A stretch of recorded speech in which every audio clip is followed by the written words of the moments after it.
জানেন তো, প্রথম প্রথম না বাটা মাছ আর পার্শে মাছের পার্থক্য করতে পারতাম না।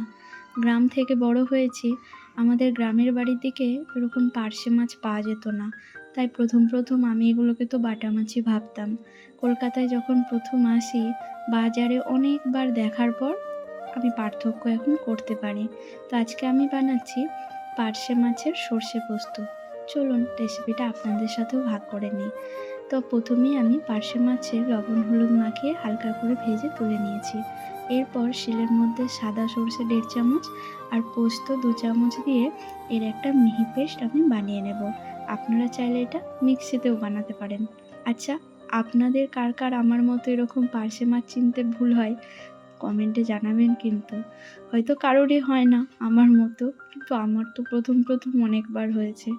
তো এরপর ওই তেলের মধ্যেই কালো জিরে আর 2-3টে চেরা কাঁচা লঙ্কা দিয়ে ওই সর্ষে পোস্তর যে মিশ্রণটা বানিয়ে রেখেছিলাম সেটা দিয়ে ভালো করে কষিয়ে নেব।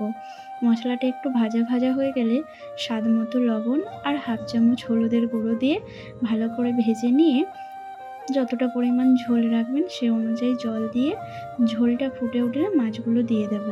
আর নামানোর আগে একটু ওপর থেকে কাঁচা সর্ষের তেল ছড়িয়ে দেবেন।